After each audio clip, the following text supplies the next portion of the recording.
You're listening to A Scary State, and this week we're talking about Arkansas, not Arkansas. So, Lauren, Yes, Kenzie. let's get scary.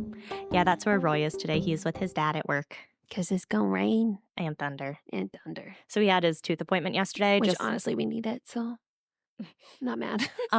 He had his thing where he went and they did the dental stuff, just cleaned his teeth, made sure everything was good, checked for everything. So his canines are being used more wear and tear than they should be, but that's because he doesn't have any front teeth. So his canines. He doesn't? No, they had to remove them when we first got him. I did not know that. How come I never knew that? For people who don't know, when we first got Roy, we rescued him. So he was from a very bad place. They removed 14 of his teeth.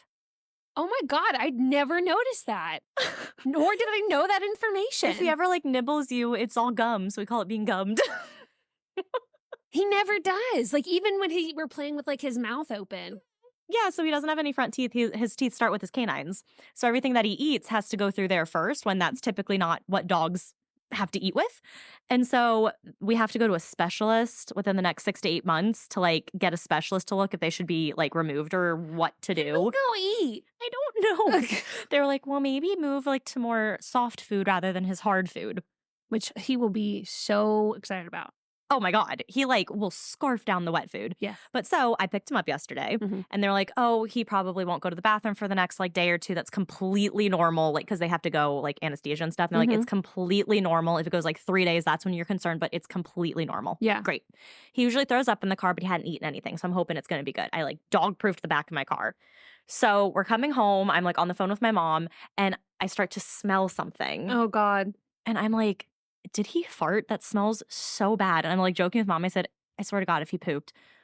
I get him out. He had pooped in the back of my car. Poor baby. It was solid, which was wild, but it was so gross. But I took it out. Hence why I have the poop bag on the front deck, because I just haven't thrown that out yet. Cleaned the blanket. But I was wow, we've never had poop in the car yet. And of course it's in my new car. This is a new one. And so I've been in training for the past couple days and it's going really well. But one of the first things, the icebreakers, introduce yourself. What's a fun fact? So I said, well, my fun fact is that I have a true crime and paranormal podcast called A Scary State, available everywhere you get your podcasts. And everyone laughed because obviously that's what you say.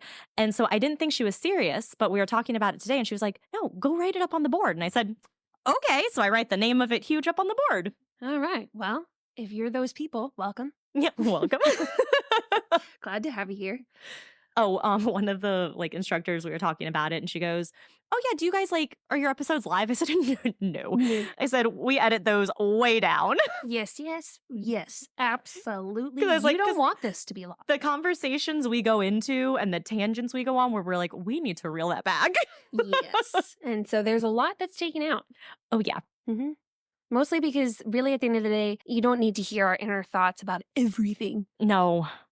As much as we would love to tell you. That's when we do Patreon. Then we'll just have inner thought. Yeah, you day. get the unedited version. Oh God. Band-Aid. Mackenzie. Speaking of Band-Aids, one day recently. A joke. No. Joe burnt part of his arm. He got a slight burn. And so I was why don't you go? That? I don't even know.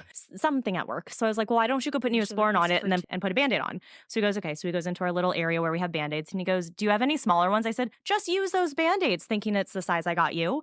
No, he finds a Band-Aid that's this big, one of those jumbo Band-Aids. He puts it around his wrist and then it looks like he's been cutting himself. And I was Joe, other Band-Aids. He's I asked if you had any smaller ones. I said, because I thought you were looking at the 10 boxes of Band-Aids. God. Oh, brother. Oh, men. Yes. Like a little puppet. I know. I should draw poop, poop, actually. No. So one of my coworkers the other day, he reiterated that I'm just one of the louder people in my row because my voice carries. And then today he messaged me and he goes, it's really quiet here without you. We miss you. And I was I don't know what you got till it's gone. Yeah, I was I might be noisy, but at least when I'm there, you're not bored. And he goes, that's true. Are you doing a masterpiece? I mean, everything I do is a masterpiece, but no. This is Beth. Okay. Say hi, Beth. Hi, Beth. All right, let's get into Arkansas. Okay. Who doesn't want to find a rare jewel on vacation? Ouch. Named for an ancient eruption that littered it with gems, Crater of Diamonds State Park birthed the nation's largest diamond, the 40.23 carat Uncle Sam. The 37-acre search field, which sits on top of a volcanic pipe, is the only public site in the world where you can dig for diamonds to your heart's content. I'm thinking we go to Utah and find an arch Mm-hmm. and then make our way over to Arkansas and find a diamond. Okay. Yeah. Because they're not far away from each other at all. No. One day fine. trip. One day trip. Easy. The park spreads for more than 900 acres along the Little Missouri River, but the hunt in the park's diamond field is the big draw. For a small fee, you can search all you want and keep what you find. The ground is rich. The perfect 3.03 carat Strawn Wagner diamond was found here in 1990. More recently, a man discovered the 6.19 carat white Limitless diamond in 2014. And a woman found the 3.69 carat white teardrop-shaped Hallelujah diamond in April 2015. Can't even imagine. So we should go. That's what I'm saying. Yup. Would you keep the diamond or would you sell the diamond? Like, say it's like a $2 million diamond.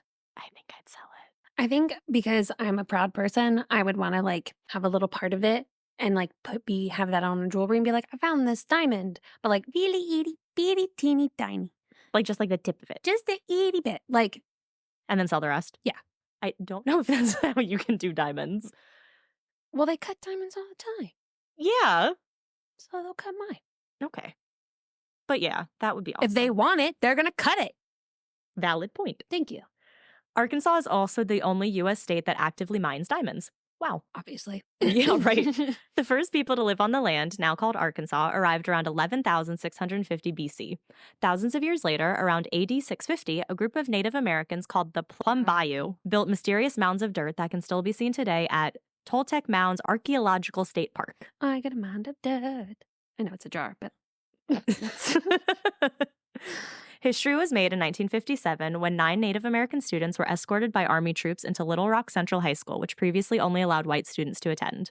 That must have been freaking terrifying. Oh, it was, because initially when they were going to do it, what is that called? The National Guard for Arkansas, was blocking them from coming in. And actually, fun fact, Louis Armstrong, the famous jazz musician, was, I guess, normally pretty quiet about his thoughts on civil rights at the time, but then he saw this and knew that, I think, was it Eisenhower, who was president at the time, was a big fan. And so he wrote to him. Oh. Being like, this is not okay. Essentially guilting him to do better.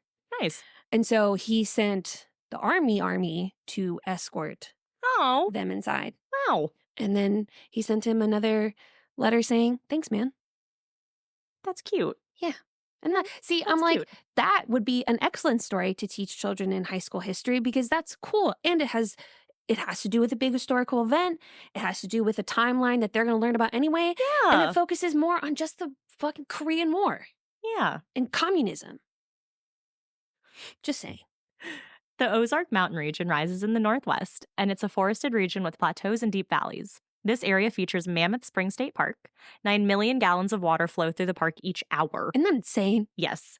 I went ziplining through the Ozarks. Nice. Yeah. The Ouachita Mountains are in western and central Arkansas and are known for parallel ridges and valleys. The smallest national park in the United States, Hot Springs, is also in this region. The natural springs here can reach 143 degrees Fahrenheit, which is something in Celsius, but that's very warm. Sorry, I'm not as good as Lauren is about finding the conversions. If they're already there, then I include them. If they're not, I don't go look for them.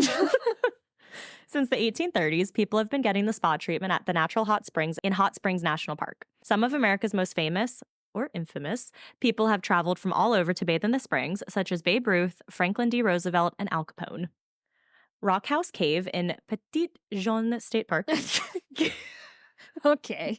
contains well-preserved rock drawings that were created by Native Americans more than 500 years ago.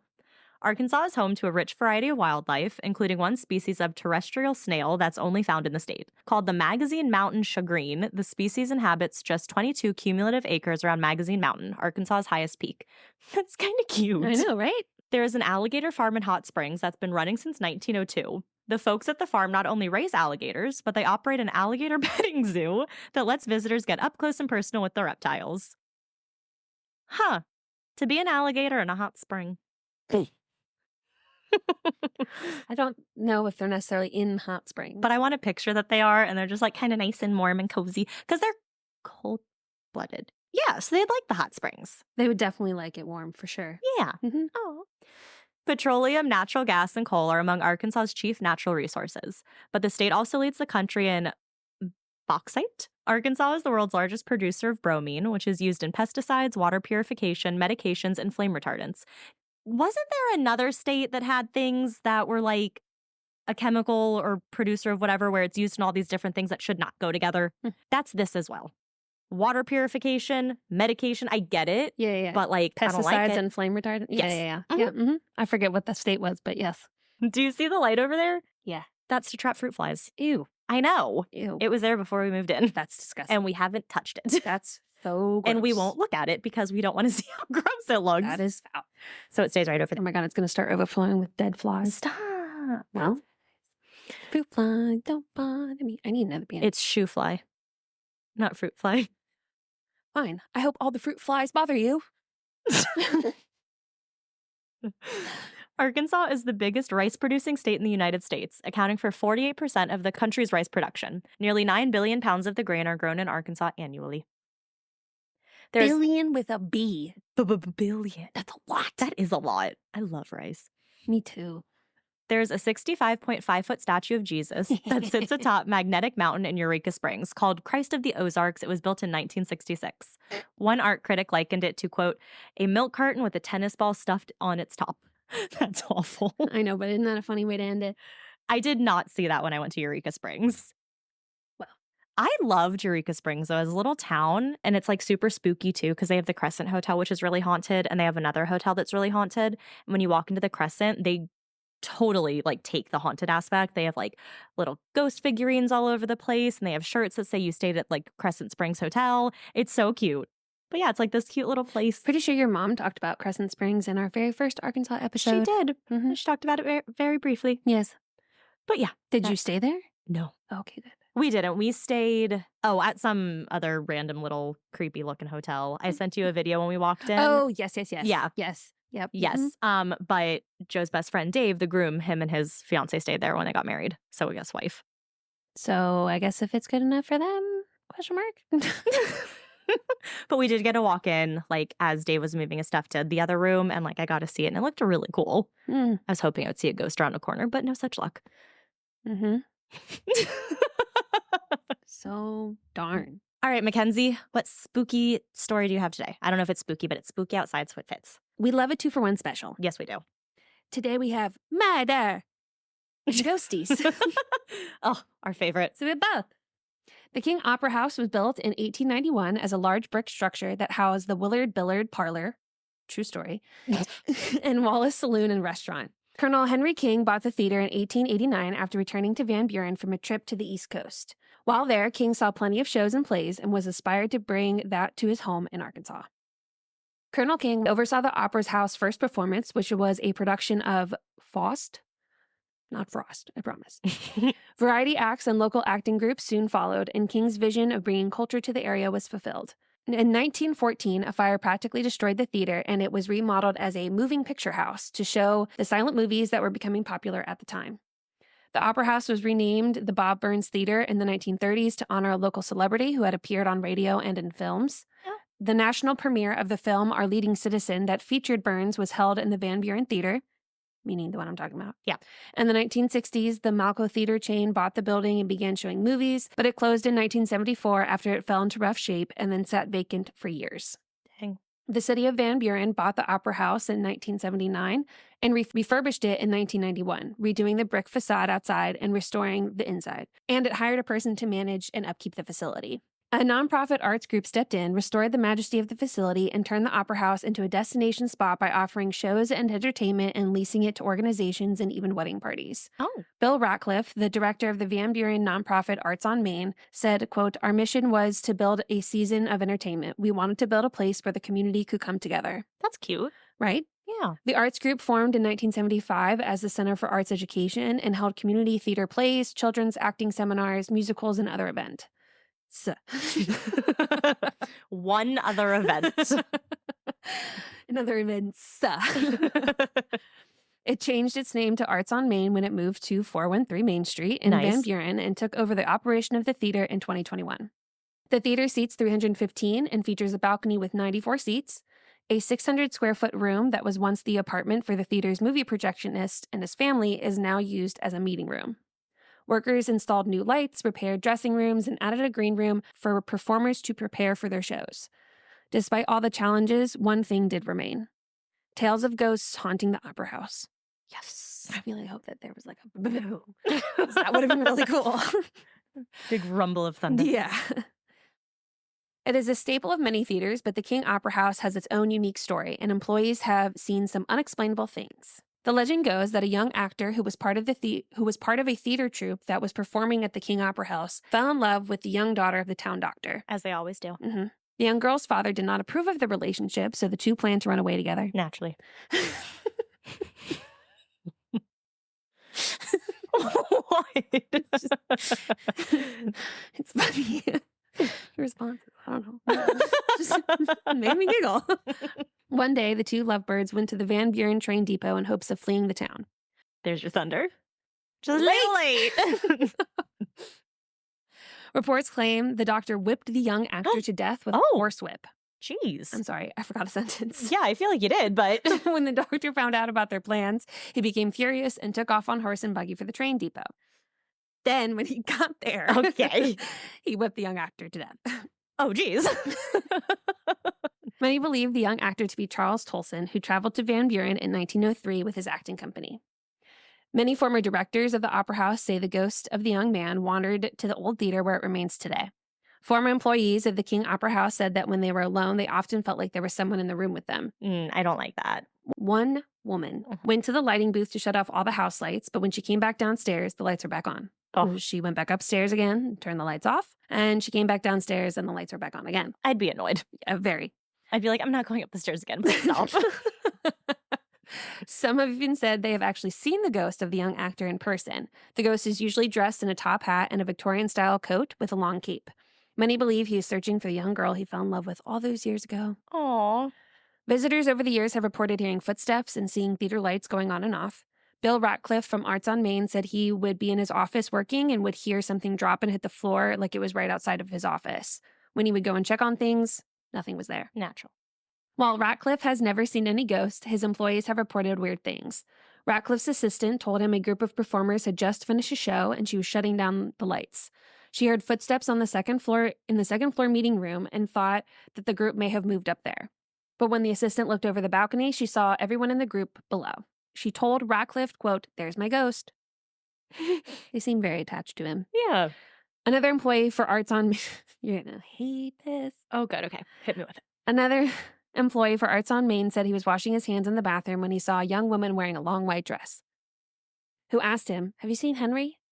The man shut off the water and said he would help her, but when he turned around, she was gone. So did he see her in the mirror? Mm-hmm. I hate it. I hate it. Yeah. I just left it explicitly out and figured I'd just imply it. I went to the bathroom today at work and I didn't know this at first, but the bathrooms make before they're automatic flushing.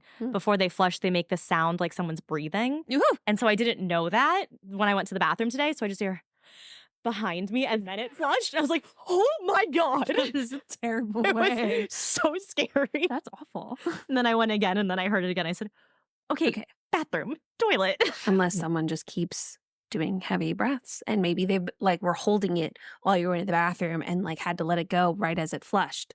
Twice? Yep. No, because I'm the only one in there. Well, there's this odd bathroom that's by itself off around a wall. And so I was like, what if someone's in that one? That's the breath. And then I heard it again. And each time I've been alone, I'm just not going to go look at that bathroom because that's how scary things happen. Alone. Yeah, alone. Another employee said he once saw the heavy loading dock doors slowly open by themselves. Whether there is a ghost in the Opera House or not, Ratcliffe has capitalized on the stories and allows ghost hunting teams to investigate. I would. The Paranormal Adventures crew had heard about the haunting at King Opera House for a long time, and they wanted to check it out. In 2023, Ron Castro and Jeremy Turner traveled to Van Buren to investigate the Opera House. Before they started their investigation, they took some pictures around the theater. They called it B shots or something like that. Beta something. I don't know. You don't know? Baseline shots? I don't know. I didn't go back. The crew reported having one picture that shows a shadowy figure sitting at the back of the theater. Meh. Have you seen the picture? Yeah, they put it on their video. Ah. They also have a picture of a rather large orb that kind of looks like a peace sign, which once I paused the video and really looked at it, I could see that. That's kind of cute. They also have an image of strange lights that look like they're following Jeremy around the theater. They had taken 2 photos back to back, and in one picture you see the lights, and then in the next picture they're gone. Upon entering the theater on the main floor, Jeremy received the word patient on some device app doohickey. I think it was like an EMF app. Oh. It looked like they were holding their phones. I mean, yeah, there's some phones do have like an EMF app. Yeah. Where it just kind of spits out words for you. But I think they also had like the regular one that like makes a noise. Spirit box. Yes. Okay, so they had that too. They didn't exactly go over their devices at the beginning, so they just expect you to know. I guess so. So that's why I'm guessing and say doohickey. Very scientific. Yes. The crew. Fuck you. It was just really funny. You know, if you just let it be, I can just fix the sentence. This delay is your fault. The crew attributed it to the fact that the actor had been killed by a doctor. What are they attributing this to? When they got the word patient. Oh, okay. When they asked if Charles Tolson was with them, they received the word lower, which they believed might be referring to the lower level, which is now the green room.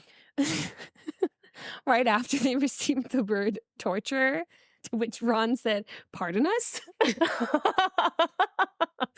I liked Ron. He was funny. The boys received many other words and phrases like, "What is that?" and "sin." Technically probably men, but it's felt weird to say the men. Yeah. So the men said. Yes. It was at this point in the video that they experienced unexpected and unexplained interferences with their mics. It sounded like their mics were in someone's pocket, which it did. That was my description. This was the only time that it happened during their investigation. Interesting. The spirit that was in the room with them seemed to be responsive. I don't know, like things kind of jumped around a little bit. And so it kind of seemed like it was being responsive to them, but I don't know, maybe. You don't know if it was just like spliced together just perfectly? Yeah. I gotcha. Ron was introducing everyone on the crew, and they got words like who and phrases like "I'm watching you." They received the same phrase again as they made their way to the back of the theater, and they also got the phrase, "Why did you come?" Jeremy responded and told the spirit that they wanted to talk and communicate with them. They also received the word portal as they were standing near a mirror. Oh. One of them asked if they should look in the mirror, and Ron's face was just like yours right now. And thankfully, the spirit did not reply. Oh my God. I hope they did not. No, they did not. Good. When the investigators received the word higher, they took it as a sign to go up to the balcony. Soon after they entered the balcony and began trying to continue communication, they received the word murdered. Okay.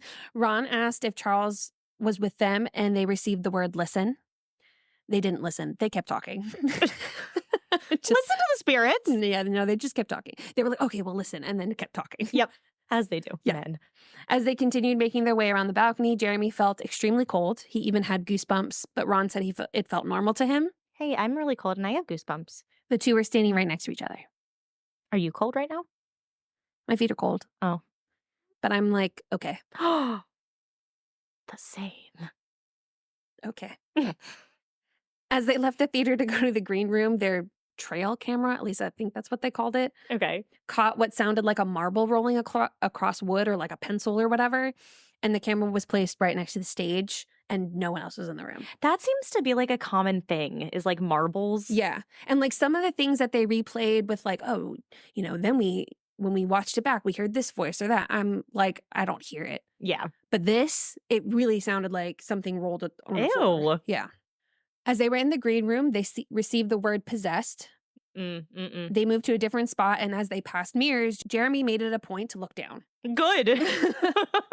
When they got into another room, they received the phrases "look up" and "keep recording." They went back to their original spot and got the word possessed again. Leave. Another investigator, Susan, said she wasn't feeling right and felt lightheaded. Nope. Susan, get out there. Simultaneously, she received a "why," then received "buried," and immediately followed by "am I dead?" Oh, God. Afterwards, Susan received "keep recording" on her device as well. I don't like that.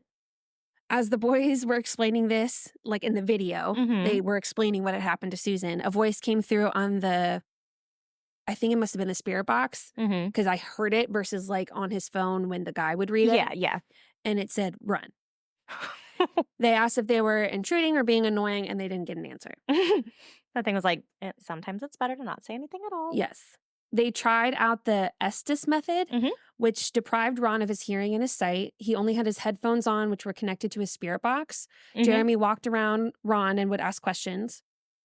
Ron wasn't able to hear the questions, only the sounds coming from the spirit box.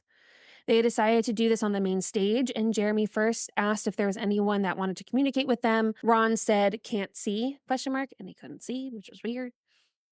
Not much else happened during that time. Oh, I don't think I would want to do that one. Nope. Because someone's asking questions and you're just hearing words. So you don't know what questions are being asked. You're Yes. just saying the words that you're hearing. Yes. And you can't see. Yeah. Mhm. No, thank you. Yeah, no. No. I wouldn't even be in the building.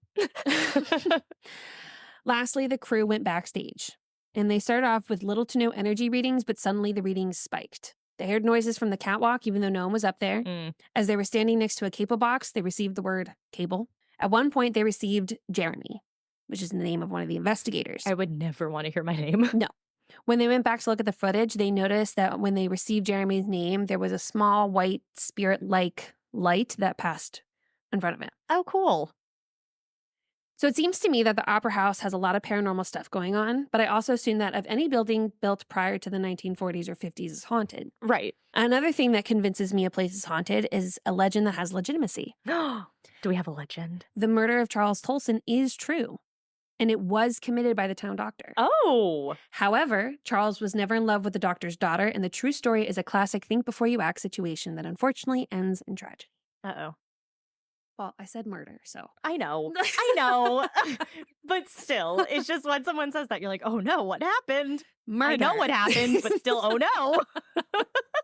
On September 3rd, 1903, Tolson Stock Company was finishing up their week-long event at the King Opera House in Van Buren. Charles Tolson was the owner of the company, which was a traveling acting troupe. So pretty much the same from the first thing. Yes. Everything's pretty much the same except for him like being in love with the daughter and wanting to run away with her and all that kind of good stuff. Okay. He was even killed at the train depot. Oh. Whip by a whip? Not a whip. Oh. That's different too. Okay. We'll see. Okay. Yeah. I'm just going to keep listening. That'd be good. He was married to Lorena Tolson, who was an actress in the company, and they had a young son, Franz. Tolson was a well-respected and well-known actor in the area. The night of September 3rd, Tolson and his family stayed at the Collins Hotel and were planning to travel to Fort Smith by train the next morning. Tolson and his family, plus the 10 other actors with his troupe, arrived at the Frisco train depot at 7:45 a.m. on September 4th. Tolson left the group to purchase tickets for the train, and Abe Tibbetts, who was hired to carry the company's luggage, stood with Tolson at the ticket purchasing window. Meanwhile, Dr. William L. Parchman, who had been the town's doctor since coming to Van Buren in 1882, Wow. had been waiting in the depot for Tolson to arrive. Dr. Parchman stepped outside and called out Tolson's name twice. As Tolson turned around, Parchman pulled a .44 caliber revolver out of his pocket and fired a shot that missed Tolson. Tolson turned to run from the gunfire as Parchman shot at him again and struck Tolson in the back above the hip. The force of the gunshot forced Tolson to spin and face Parchman, who then fired one more shot at Tolson's chest. Oh my gosh, it's like a movie. Yes. Luckily, the bullet made contact with a watch in Tolson's pocket, but the impact knocked him to the ground. Witnesses reported that afterwards, Parchman turned and quietly walked away from the scene of the crime. Do we know why he did it? Sorry. You said you were going to listen. Sorry. Okay, sorry. I'll sit here on my hands. That'd be a good idea. Tolson was put on the train to Fort Smith and was admitted to Bell Point Hospital, where he unfortunately succumbed to his wounds the following day. Oh. Parchman had made his way home and contacted Sheriff Jim Pitcock to inform him what he had done. What an unfortunate last name. Yeah. Parchman was arrested initially on the charge of assault with intent to kill and was bailed out on a $1,000 bond. When Tolson died at the hospital, Parchman was rearrested and charged with murder. He was again bailed out, but this time on a $5,000 bond. I feel like if you're a murderer, you shouldn't be bailed out. We'll get there. Okay. You're not alone. No one could understand why a well-respected member of the community would take such violent measures. Rumors began to swirl that Tolson was having an affair with Dr. Parchman's 17-year-old daughter, Allie. Yeah. So then becomes icky, too. However, by October, public opinion had turned dramatically against Dr. Parchman. The Arkansas Democrat... No. No. The Arkansas. The Arkansas Democrat reported at the time, quote, sentiment seems much against Parchman, but there is no danger of lynching. Oh, good. Yeah. The Fort Smith Times reported a scathing article on the public's and possibly their own opinion of Dr. Parchman's actions and the fact that he was practically a free man out on bail. Yeah. They said, quote, to say the public sentiment is outraged is within bounds. The article goes on to say, quote, in the belief of the great majority of the people most nearly interested, the crime of murder was committed without justification, without even a plausible aspect of justification. Public sentiment is outraged, and respect for the law and official administration thereof is lessened. The fancy writing is because it's 1904. Oh, 3. yeah. Okay. The newspaper believed that Parchman was receiving leniency because he had friends in high places. Mm-hmm. J.C. Goodley, the lead actor for Tolson Stock Company, told newspapers at the time that Allie had been stage struck and followed Tolson around trying to get a position in his company. The daughter. Yes. Tolson was even heard telling her to go away and to leave him alone. Oh. He's happily married. Yeah. Supposedly, Tolson declared on his deathbed that he had only given Allie good advice and considered Dr. Parchman as a good friend. Oh, that's kind of sad. Right? Allie Parchman was not even present at the train depot the morning that Tolson was shot. Mm. So they can't be running away together if she's not even there. Right. Yeah. So what or who made Parchman believe that his young daughter was running away with a happily married man? In 2021, Merrill Purvis was the director of the A&P Commission in Van Buren, which essentially is like a PR for tourism. Okay. A lot of towns have it. Okay. I would assume. Yeah. And partook in the research into the true story about the murder of Charles Tolson. She told the Times Record she discovered that, quote, Allie was a typical 17-year-old girl with an overbearing father. Purvis also said, quote, she, as in Allie, saw an opportunity to get away. I'm sure she had an attraction to Charles Tolson, but she really just saw an opportunity to get out of a small town. I mean, can you blame her? Nope. During the trial, a witness said that Dr. Parchman was seen talking with a man who made the assertion that Charles Tolson was going to run away with the doctor's daughter. Ugh. Mrs. Rattery testified that she overheard the conversation between a man named C.G. Murray and Dr. Parchman. Did you? I think so. Oh, okay. Murray was a vinegar salesman, which I looked up to see if that meant like he was sleazy or something, because it's like vinegar, and I'm like, oh, maybe that's like slang or whatever. And I couldn't find anything, so I really think he actually legit sold vinegar. That was my first thought. A vinegar salesman. He sells vinegar. Yeah. I don't know. I saw vinegar and I was like, that's a weird thing to sell. And so I was like, maybe because vinegar is like, you know, yeah, whatever. I mean, someone's got to do it. Yeah. Anyway, he was the one who told Parchman about Tolson and his daughter. Miss Rowdy heard Parchman say to Murray, quote, I would kill him if I knew his soul would go to hell the next minute. Oh my gosh. Witnesses also stated that both men appeared to be drunk, although Dr. Parchman testified that he hadn't had any alcohol since December of 1902. There were several accounts from newspapers at the time that said Murray had a less than honorable interest in Dr. Parchman's daughter, Allie, and he was jealous of her infatuation with Tolson. According to Purvis's research, Murray had allegedly told Allie that his wife was incapacitated in a Louisiana nursing home, and when she passed, he wanted to marry her. Oh my gosh. Purvis believed that once Murray saw Allie's attraction to Tolson and leaving with his troop, he manufactured the story about Tolson and Allie to ensure that Allie didn't leave town. Awful. Purvis told Time Record, quote, there was plenty of evidence to convict him, but he was very well respected in the state of Arkansas. Ugh. He hired a dream team of attorneys to represent him. Colonel Oscar L. Miles, who was a close friend to Dr. Parchman, was the lead counsel for the defendant, along with 4 other well-known defense lawyers. The trial began on June 24th, 1904, with several of the witnesses missing, including Murray and Allie Parchman, who left Van Buren immediately after the shooting. Yeah. So, like, literally the woman it's about is not there. Gone.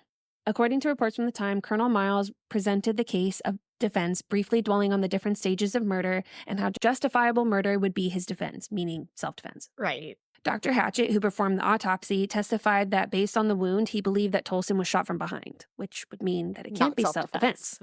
Colonel Miles' closing argument referred to Tolson as the would-be destroyer of Parchman's daughter's purity. Oh my God.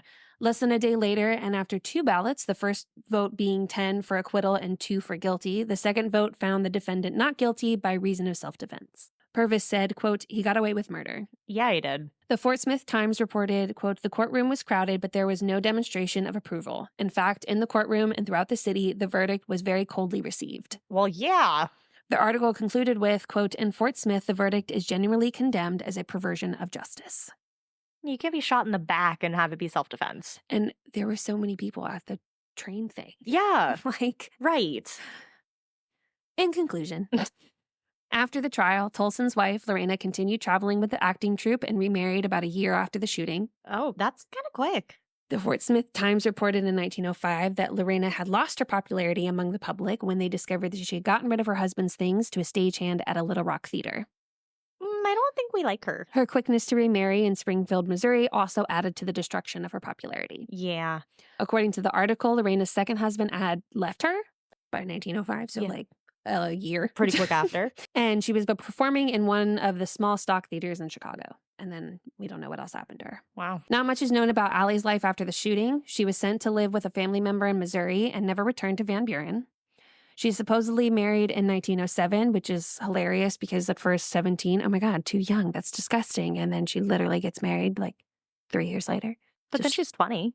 That's still a baby. It is, but it's not 17. True. Which, yes, that is gross. It's just like, really, it should be like 1920 that she gets married, not 1907. Times were different in 1907. I know, but still. At the age of 20, you're pretty much middle-aged. Yeah. Yeah. Which is why I was like confused. I was like, why are they freaking out about 17? Didn't they do that back then? Yeah. Right. And I'm like, no, you're right. It is gross, but I didn't think you thought that. I thought we hadn't gotten there yet. Yeah. But anyway, she's supposedly married in 1907 and is buried in Corpus Christi, Texas. Oh, wow. That's really all we know. As for Dr. Parchman, some reports said that he received very little sympathy from the community and many were outspoken in condemning him. However, according to his obituary, he was appointed Crawford County Health Officer in May of 1919. He was a leader of the Democratic Party in Crawford for many years and was a close friend to the governor of Arkansas. So his reputation wasn't that bad. Nah. His obituary conveniently left at the part where he was charged with the first-degree murder of Charles Tolson in 1903. Yeah. Charles Tolson is buried in Oak Cemetery in Fort Smith and seems to be the only one from the story who hasn't moved on yet. Tolson's spirit is said to haunt the King Opera House, where his tragic story is retold to all those who visit. Oh, I feel bad for him. Me too. He can't move on. No. But I think the people who work there like him. Hopefully he's happy. And he seemed kind of like a benevolent spirit because there was a couple times in the video I watched where, based on some of the words that they were getting, it kind of seemed like they were fucking with them. Oh. So I was like, I get it. Yeah. And that's probably why they said run, because, yeah, you are annoying. Yeah. No, they really weren't that bad. I actually really liked them. I thought they were like, because they don't seem to be like a big, well-known one. Mm-hmm. And so it just kind of seemed like they didn't have this like... Ego. Yes. Nice. So they're still respectful, not like Zach Bagans who has to correct. Yell at the spirits and all that. Yes. Because they asked a couple times, do you want us to go? Are we being annoying? Like, that's what we would ask. Do you want us here? If you want us to leave, we will leave. Yeah. So that's why one time we were like, shake the ball if you want us to move. And the ball shook. I said, peace, and ran out of the room. Yeah, I would have left when they said run. I would not have asked any other questions. No. Nothing, no follow-ups. Like, run. Are you sure you mean that? Do you want us to run now? Do you want us to run later? Yes, spirit. Yep. All right. I'm gone. Order taken. Yeah. So I definitely think it was interesting, like when they were backstage, that really seemed like legit interactions. Yeah. Like there was like a lot of stuff going on back there. So that is the King Opera House and the murder of Charles Tolson. Oh, love a twofer. Right? Isn't that great? Yeah. Yeah. So another story where the people involved didn't suffer the consequences of their actions. Yeah. He was a rich man. Again, who you know? I'll let you know. Mm-hmm. So clearly had... That'll bring you far, kids. Honestly. Yeah. If it did in 1904... Holds even more true now. Yeah, I mean, they basically are like, President, you can do whatever the fuck you want. Mm-hmm. So there you go. Well, nicely told. Thank you. Oh, did you hear that? Yeah. What spooky tea you pouring, Lauren? Was that the thing in your neck you were trying to crack all day? No, it's right here. Oh. It's I more was on hoping my it moved shoulder. for you. No, I mean, no. Oh, well. Yeah. All right, so. We're getting there. There are over 2,000 well-documented caves in Arkansas. Nice. Blowing Cave in Cushman, Arkansas is one of them. What? Blowing Cave. Okay. Uh-huh. And it's known for being shrouded in mystery. Well, I have a couple ideas. Even just getting to the cave adds to the allure and mystery. To get to this cave, you will find yourself driving down a gravel road. Mhm. But eventually, the remainder of the path will no longer be accessible by car. The rest of the way must be hiked. Hiked. Uh-huh. Not even walked. Nope, hiked. Hiked. As you approach the mouth of the cave, you may start to hear rushing water coming from an unseen source. There is, though. Oh my God, I have so many inappropriate jokes running through my fucking head right now.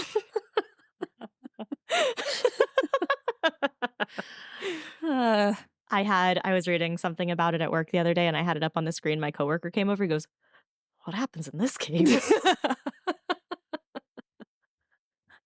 And I got nervous. Yeah. So Well, if they weren't thinking it before, they're thinking it now. I know. And I was like, man, my search history is gonna be blowing cave.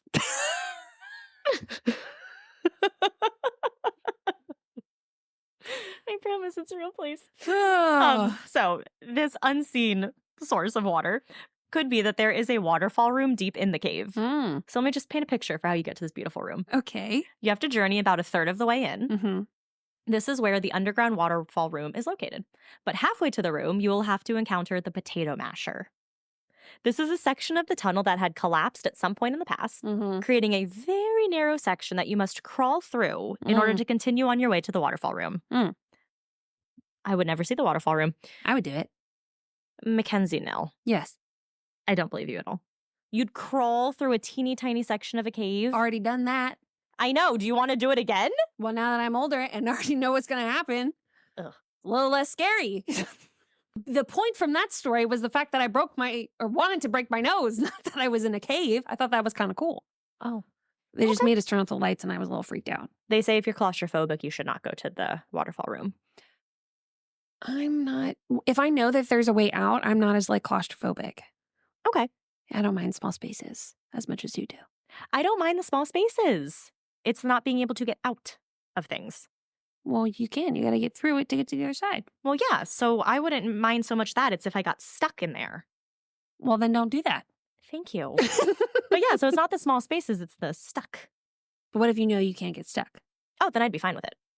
It seems small, but maybe they're just being a little dramatic and it's oh no, if I could easily crawl through it, I'd be fine. Well, what if it's so tight? I'd be fine. Okay. As long as I know I can't get stuck, I'm fine. Okay. Yeah. So side note, Mm-hmm. less than 2 miles of the dark cavern are officially mapped. So At least we can get to the waterfall room. yeah, but not, it's like a huge cavern and they know only 2 miles of it. That's okay. We don't need to go much further. I just want to see the waterfall inside. That would be kind of cool. That's all I want. So what causes this cave to be shrouded in mystery? Is it the fact that it may have been used during the Great Depression as a party place? Oh, shit. Or maybe it's due to the numbers of stories of hikers and cavers entering, getting lost, and never returning. Maybe it's because there are stories that tie Jesse James and his outlaws to the cave as a place where he buried his treasure. Is it the site of the still missing Confederate gold? Or maybe it is because it's believed to serve as one of 5 entrances into the underworld of another race of human-like beings. Oh my God, we have so many options. I know. So we'll start with the human-like beings. I was hoping we would start with the partying. Now, we don't really go into that one much. They just went in there because, prohibition, so they partied in the cave. Which is still pretty cool. I bet that's why it's called Blowing Cave. It could be. Though I don't know if they would have called it that in the Probably not. Russian. Probably I not. don't know if that term was a thing yet. I'm curious. I don't even know why it's called that because you don't really. 1940s. So just after. Yeah. Maybe it came from Blowing Cave. Maybe. Oh, okay. Fellatio is the other word. That definitely sounds like a Depression era term. Fellatio cave. And then it changed. Okay, in the 1950s, science fiction writer Richard Shaver wrote about an underground empire with subterranean tunnels that network and intersect across the entire country in his book called The Shaver Story. He said that there were 2 ancient extraterrestrial races living in the caverns. He said that one race were benevolent beings called the Tero, T-E-R-O. The other, the more sinister different. one, were the Darrow, Oh, good. the good and the evil. And they all had a bluish tint to their chalky skin. Like the Avatar. Yeah, kind of. Following the publication of a story, a man named George D. Wright said that he found the networks of tunnels in Blowing Cave that led to the secret underworld that Shaver had written about. Could you imagine the author hearing this? I'd be like, I fucking made this shit up. Because I'm science fiction. Like, come on, man. So Wright said that he had gone into the cave with 11 others to try and find this world. And I bet all of them disappeared except for him. No. Oh. He ended up going back several more times trying to find the underworld. Oh. He claims that on one of his trips, he saw a light at the end of one of the tunnels. He followed it, which led him to a crevice. He was just able to squeeze through. The crevice had led to a secret area underground, an area that had clearly artificial steps. But beyond the steps, the opening expanded, and Wright and his group were able to walk upright. Suddenly, quote, "We came into a large tunnel corridor about 20 feet wide and just as high.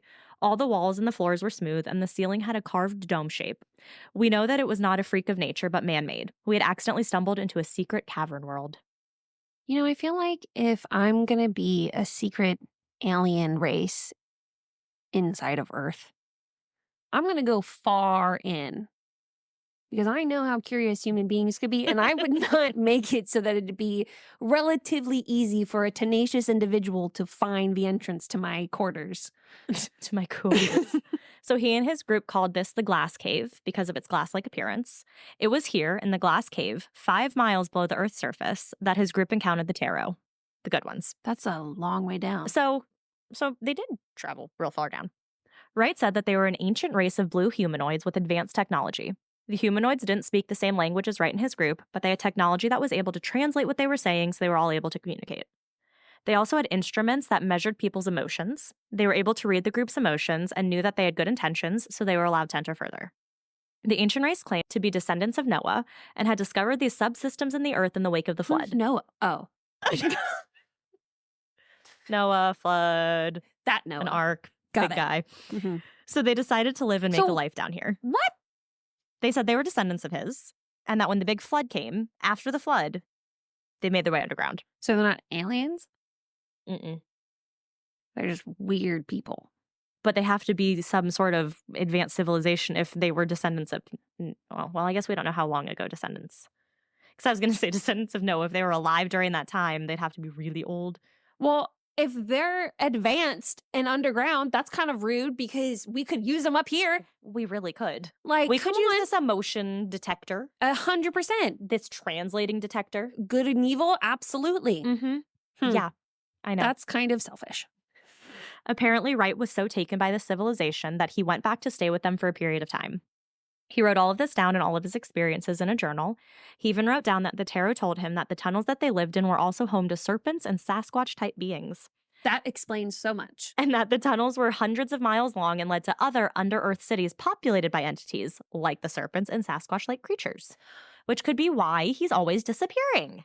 So, how cool would it be if, like, this place with all these underground tunnels is, like, where all the things that we thought of as lore or fantasy or whatever, they came from there. So you got, like, dragons, you got ogres, you got Sasquatch. Mm-hmm. That'd be cool. That would be cool. Elves. Like a whole little world goblins. of lore. Yeah, that would be cool. I mean, you have, like, the goblins under the bridge, and you have, like, trolls and stuff that are in the woods near caves. Mm-hmm. So at some point, Wright passed the journal that he wrote on to Charles Marceau, a member of the original expedition. He didn't really give any reasons as to why he gave it up. Mm-hmm. It is said that after this, Wright returned to live with the tarot permanently and was never seen or heard from again. Another member of the original expedition said that after he left, all traces of his existence disappeared, so it was as if Wright had never even existed at all. So who was Wright the one to bring up these stories? He wrote all of these stories in his journal, yeah. But he wasn't the one who, like, brought any attention to it. It was somebody else. It talked about how, like, he gave his journal, or this Marceau guy gave the journal to some guy who published it somewhere. I don't know. It was very confusing. It was all kind of jumbled, so I don't really go into it. Somehow it came out. So him being completely gone might be because he never existed. No, he existed. Okay. Yeah, he existed. He's a real person. Yes. Okay. But this source said, quote, all evidence of his ever existing began to mysteriously disappear from the surface. Birth certificates, school records, computer records, bank records all seemed to vanish, apparently the work of someone in a very influential position. When was this?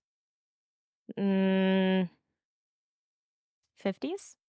After the 50s, because in the 50s is when Richard Shaver published his book. So following the publication of the book is when Wright went to explore. Interesting. It's just interesting to me that Wright is not here himself to validate his own writing. Yeah, but Marco was. We don't know him. Well, I'll talk about him a little bit. So, in 1980, Marco, one of the original expedition members, was reading the journal that Wright had left to him. He got to a part where Wright had written to him specifically. It said, quote, "Yes, Charles, all that you told us is true. I owe you a debt of gratitude because the taros healed my crippled leg instantly. I am grateful for more than just that, and I have left these notes and somewhere a map so that you too can visit with these people. Maybe we will meet here someday." So Marco set about organizing an expedition. In November of 1983, as Marco was visiting the land around the cave, a swarm of bees descended on him. The resulting shock and trauma prompted a heart attack, and he died on the spot. Where is this journal? Does anyone else have it? I have no idea where it is. Some believe that sinister forces from within the cave were responsible for the bees because they wanted it to remain a secret, like the entrance to the cave. I mean, good on them for learning. They have this one guy come be like, ugh, we can't get rid of him. So then they learn from their mistakes and they make it a little bit harder. Others say it was just a tragic accident. Marco's death ended all efforts to explore Blowing Cave in search of under-earthers. So since that, people haven't really gone out and searched. Like we found out from Wright, rumor has it that in order to enter the underground empire, you must slip through a hidden crevice between the cave's entrance and the lake. Then make your way through another crevice. What lake? There's like a lake near, I guess. With the waterfall? No, the waterfall's inside. The lake's outside the cave. Yeah. Oh. Yeah. Oh. Then make your way through another crevice, which will lead to a staircase. There are even reports that date back to the 1940s and 50s of people, other than Wright, having interactions with this mysterious race. So do you have to go in through the lake or you go in through the cave? You go in through the cave, but it's like, here's the cave entrance. Mm-hmm. I don't know. There's a crevice somewhere, kind of near the entrance of the cave. But in the lake? No, between the cave's entrance and the lake. So you're not going into a lake. But you're not going into the cave. Right. So it's a crevice somewhere near the cave's entrance and the lake. A crevice in what? The ground? It's probably in the cave, but it's not the entrance of the cave. So maybe it's on like the wall of the cave, like the outside of the cave. To then go inside the cave. Yeah, through the crevice. Someone didn't write very good instructions. Because that doesn't make any sense. They don't want you to find it. I guess so, because that doesn't make any sense. An author by the name of Branton, aka Bruce Allen Walton, wrote a book called The Underground Empire, in which he spoke about exploring a Cushman cave. Cushman is where this place is. Okay. In his book, he wrote, quote, "The most shocking surprise of all, however, occurred on the third day after exploration of this tunnel began." And what year was this? It doesn't say. I don't have a date for you. Okay. Began a considerable distance from the crevice from which they entered the tunnel. They were walking along when all of a sudden they turned around and found themselves face to face with a group of humanoid beings who stood about 7 to 8 feet tall. Their skin had a faint pale bluish, almost clay bluish tint to it, and their eyes were relatively large and owl-like. But they were definitely human, according to David L., who was on this particular expedition. The people took out some type of electronic device, apparently some kind of parabolic communicator, and after a few attempts, they succeeded in establishing a communication link using the electronic translator. So we have 2 different stories now of this like translation thing. Well, that depends on when each was published. Don't know about that second one. But there are locals who aren't too taken from this theory of people living below. I imagine. One of those locals is James Tiny Smith. That's his nickname. He grew up in Cushman and served as school superintendent for several years. He taught high school biology and has also written 18 books on the history of the Cushman area. Okay. So Cushman, as its area, was established in 1886 and had once been the center of the manganese mining industry. It also served as a shipping point for businesses and farmers in northern Independence County and most of Izard County. Shipment? Oh, a shipping point. It's Arkansas. I don't know. Because I thought about that too when I read it. I said, oh, yeah, Arkansas is down there. No, it's not. Maybe some river. Oh, maybe like what's that big river? Mississippi? Does that go through Arkansas? I think it does. Okay. Yeah. We don't have our map. We don't have our map. For 72 years, it served as this important shipping and trading center. So it was an important place. Smith said that, quote, there's not another place in the world like Cushman, Arkansas. Cushman was considered the meanest town around. There were lots of miners, money, and whiskey, so there was a lot of fighting going on. What a flex. I know. We're mean. He believes that if there were subterranean creatures living under Cushman, people would have found them by now. More people than just Wright and his crew. I don't know. He said that there are some believers who believe that these creatures are human-like. I know. Believers who believe. That these creatures are human-like and live in town among them, but they just aren't recognized as being the subterranean people. He said that people have explored the caves for miles and have never seen any sign of human life. Again, maybe they learned from their mistakes and got the fuck further in. Right. And only 2 miles of the cave have been, like, mapped out. I know. If they're, like, 5-6 miles in, you're not going to find I was going to say, it sounds like this guy went like 5 miles into it. Yes. So obviously that's not a short trek. And if you've only been so far. Oh, and apparently I didn't know where to put this, but Wright said that they also had an elevator in there that took them to, like, other floors within the cave because of their advanced technology. Interesting. I would never go in an elevator, let alone in a cave. Hell no. Mm-mm. Absolutely not. So then we have the stories of those who have gone missing. The cave has rumors of hikers going in to explore but never making it out. Maybe they are with the tarot people. Maybe. Or the tarot people. Ooh. And that is almost what happened to a group of 3 students from Arkansas State in 2016. Uh-oh. Casey Sherwood, 25, a rising senior at Arkansas State, was leading 2 incoming freshman foreign exchange students from Japan on a spelunking expedition. It just sounds like a evil ritual or something because she's going to be a senior and he's going to be a senior and these are incoming freshmen. Well, he's an incoming senior, like a rising senior, incoming freshman. I don't know. These 2 exchange students were 19-year-old Daiki Ito and 18-year-old Daisuke Takagi.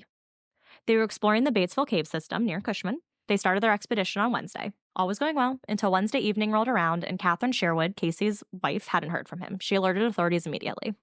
Emergency personnel responded to the scene around 1:45 a.m. Thursday morning. Firefighters and cave experts from local colleges came and entered the cave, ready for a search and rescue mission of the 3 students. What year is this again? 2016. Oh my God. Yeah. I take back what I said. Oh, yeah. No, 2016. Turns out, as they were exploring, Sherwood, Ito, and Takagi had gotten lost and weren't able to find their way out of the cave. Oh, no. They knew in that moment that they had to hunker down and get into survival mode if they wanted to have any chance of getting out of the cave. Sherwood said that at first they were panicked about not being able to make it out, but they made it. But they hunkered down and decided to wait it out. Yeah. Okay. He said that they sat back to back to back in a little triangle, trying to keep themselves warm. They would huddle up inside of their shirts and breathe hot air. Oh, I've done that before. Yeah. Knowing they needed to do something, though, Sherwood said that they made up a sort of ritual. There's your ritual. Every 5 to 10 minutes or so, they would either let out a really high-pitched whistle or loudly yell help. It was during one of their routine moments that the rescue teams finally heard them. That's kind of smart. It's really smart. Sherwood, Ito, and Takagi were rescued after being trapped in the cave for 30 hours. Damn. Sherwood realized how lucky they were that they were found. He said that, quote, they say that once you're in a cave for over 24 hours, at that time, it's no longer search and rescue, it's just a recovery mission. Oh, wow. So plenty of people were rather surprised to see us walking out of that cave. I'm assuming they didn't have, like, food and stuff with them. I don't think so. Yeah. Or at least not enough to last that long. Right. Yeah, probably just, like, the water you take in for, like, a day trip. Yeah. As it always seems to go, the 3 were found 30 minutes from the entrance of the cave. I know. The 3 were treated for mild hypothermia, but overall had no major injuries. The property that Blowing Cave used to be located on had once been private property and off limits to the general public, but if you want to visit, the new owner opened it back up to visitors who are curious about the myths surrounding the cave. But it's only open on Sundays from 1:30 p.m. to 5:30 p.m. So if you're planning on visiting, you need written or texted permission from Jim Miller, the current owner, or you could be subject to arrests and trespassing tickets. Interesting. Guided tours are also available for $45. The owner, quote, will not be responsible for any injuries, heart attacks, strokes, or abduction by aliens or ghosts. I love that. The area is constantly being patrolled by the Independence County Sheriff's Department and the Arkansas Drug Task Force. I say this because there were 2 trespassers caught trespassing in 2019. Yes, trespassers trespassing. So 2019, it was a Saturday night, September 28th. They should have just waited till Sunday at that point. Right. A group of paranormal investigators had worked with James Miller, the owner of Blowing Cave, to rent it out so that they could film some paranormal activity in the cave. So because they were renting it, Miller had closed the cave to the public. So it's just for the group right now. But while Miller was out on his property, he told authorities that he encountered 2 unknown men entering the cave. Miller tried to call out and tell them that the cave was closed, they weren't allowed to go in, but they ignored him and proceeded inside anyways. Miller also noticed that there was a car waiting outside of the cave with 2 women inside, presumably waiting for the 2 men. Miller approached the car of the 2 women, who are identified as 27-year-old Stephanie Gibson and 45-year-old Jennifer Bullock. 45? Yeah.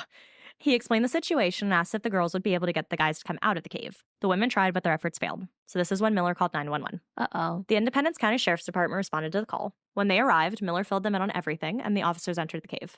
After about 30 minutes of searching, they had to temporarily stop due to the risk of injury on slick rocks and the fact that they hadn't been able to communicate with their supervisor while inside, so they were required to check in. Uh-oh. Not long after, the group of paranormal investigators inside of the cave radioed to Miller, telling him that they saw 2 lights coming towards them from the back of the cave. The officers... That must have been fucking terrifying. Terrifying. Oh my God. Because they're in there to film paranormal activity and see lights. But then how disappointing is it when you... I know, I was thinking the same thing. Or you just don't tell anyone. Well, they did. Yeah. The officers hurriedly went back inside of the cave to make contact with the 2 men. Upon locating the 2 in the cave, authorities saw one of the men run back into the cave away from the officers. That's stupid. But they found the second man. After a slight chase and a brief struggle, the man was put into handcuffs. The first was ID'd as 35-year-old Christopher Robinson. We got ages all over the frickin' map here. I know. He was taken into custody for fleeing on foot, resisting arrest, and criminal trespassing. The 2 females were also questioned at this point. It was discovered that Gibson was the girlfriend of the man who had escaped further back into the cave, 42-year-old Joshua Lee Vanesh. Okay, well, he's with the 45-year-old. And then I thought Gibson was... Yeah, so she's with the 35-year-old. Oh, no. You said further back. Yeah. So yeah, Gibson, the 27-year-old, is with the 42-year-old. And is the 45-year-old woman is with the 35-year-old dude. Love is love. Love is love. It knows no age. Well, sometimes. Yeah, like in your story. What? Nothing. What? Oh, my story. Oh! Yes, I meant the story you told 30 minutes ago. And I meant mine.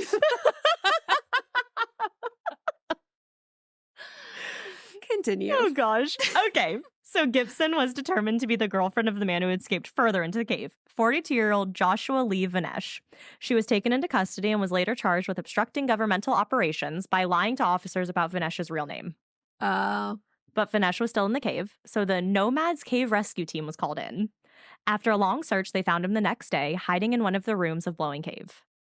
He was taken to the hospital for minor injuries that he suffered while trying to evade the officers. This just seems like a lot for just trespassing a cave. Listen. After his release from the hospital, he was taken into custody and charged with fleeing on foot and criminal trespassing. It was then that it was discovered that Vanesh also had 2 warrants for his arrest. Oh, damn. One by the U.S. Marshal's Office. Oh, my God. And one out of Van Buren County. So kind of the same place you were. So the Marshals? I couldn't find what that one was, but I did find a lot about Van Buren. So the charge with Van Buren County was that Vanesh had been pulled over in 1998. So this is like 2019 or whatever. That's almost 20 years later. Yeah. When he was pulled over, officers smelt marijuana emanating from the car. They obtained permission to search the car, and inside they found a black bag containing marijuana, methamphetamine, and drug paraphernalia. Moron. He was arrested immediately. Why would you say yes? Right. He was charged with 3 felony counts of possession with intent to deliver meth, a Class Y felony, possession of drug paraphernalia, a Class C felony, and possession of intent to deliver marijuana, a Class C felony. He had a whole case, Vanesh versus State, which was decided and closed in 2001. But records show that he absconded from probation on May 14th, 2019. His most serious offense on his record being that arrest back in 1998, which found that he had been in possession of meth greater than 2 grams but less than 10. Oh, good. So what was wild is that he had been on the run for 4 months before he was found in the cave. So this was also recent because he had just broken probation or whatever, or is this a new parole probation back in 2019? So yeah, so he was still on parole in 2019?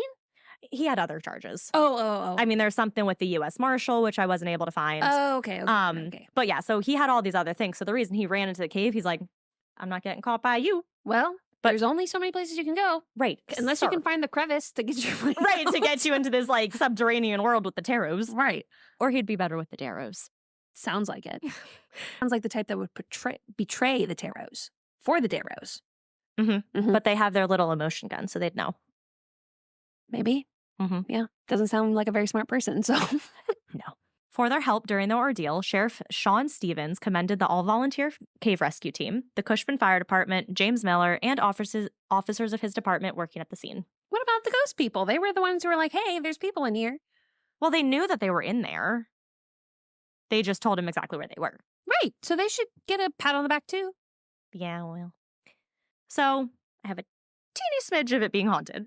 So some say that the cave was also a very important site for the Native Americans in the area. It is said that the Native Americans lived in and near the cave for over 9,000 years. Wow. Locals now say that would be cool. Yeah. Locals now say that they will occasionally hear Native American drums coming from deep within the cave. Mm. So there you have Blowing Cave. Wow. Yeah. That's It's something. a lot going on there. Or Fellatio Cave, as it was in the 1920s. Didn't someone call it Glass Cave? That was a part in the cave. Oh. Was like the glass. They found like a glass cavern-y kind of thing. Oh my God.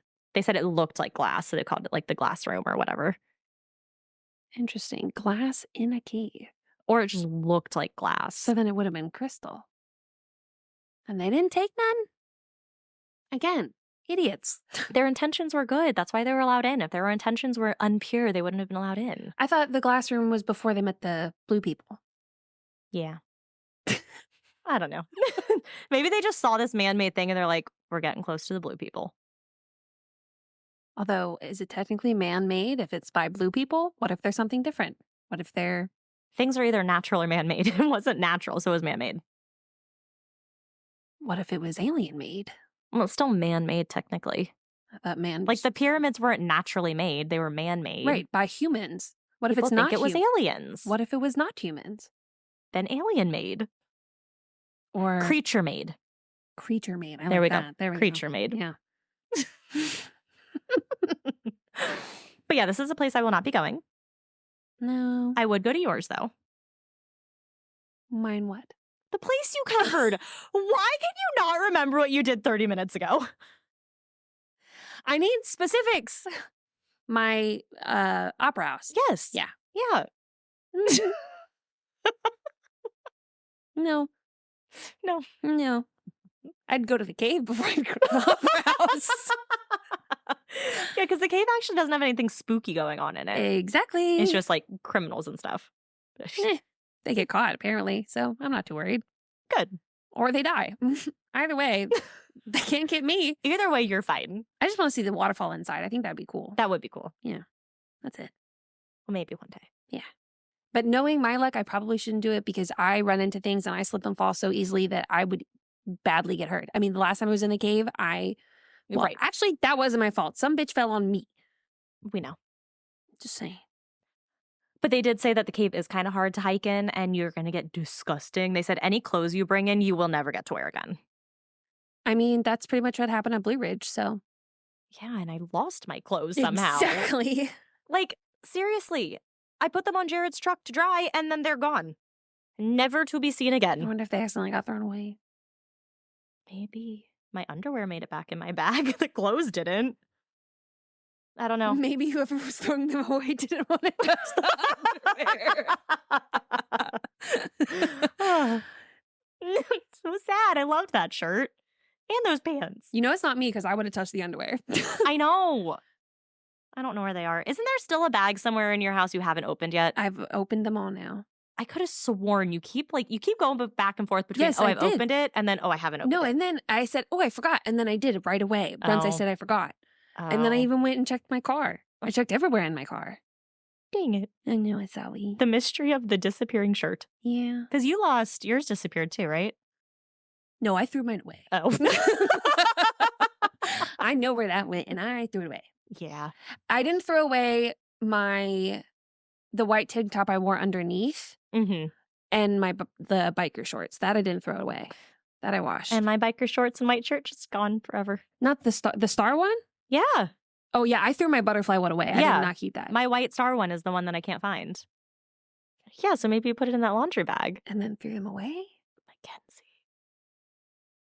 We figured out the mystery. Threw it away. It was for good reason. Actually, no, I wouldn't have thrown it away because I didn't even look in that bag because it smelled so bad. you I just just dumped. dumped it all in. So that actually, I take it back. It wasn't me. It wasn't in there. You know who it could have been? Albert. No, because I threw my butterfly shirt away. Well, what if he Before took I- my shirt to give to his ghost girlfriend. Then I would have found it somewhere in my house like I found his. No, but maybe she doesn't live there. She lives in someone else's house? Mhm. So now they're going to have a random star shirt in their house and they're not going to know where it's from. That'd be cool. That would actually be really cool. Well, well, I'll buy you a new one. thanks. Yeah. And everyone else, go like us everywhere and we will send you stickers and things. But you got to email us first. Yeah. That's the only way we'll know. And they have to be nice. Yeah. You can't give us a 2-star review. Nope. You got to give 5. Yeah. And nice things. Yeah. And then you can get some free stickers. Yeah. Or, if you're like our news friends that are just sending us stuff out of the goodness of your heart, you might get some free stickers. We will give the P.O. box soon once we've... No, we have. No, I know. But do we want to give the number now? I don't know what it is. I can also just post it on Instagram so that people can go back to look We'll do for it. that, and then we can talk about it after. Yeah. I'll post it with this episode's stuff. Perfect. Yeah. All right, well, that's all we have for you. So stay scary. Stay safe.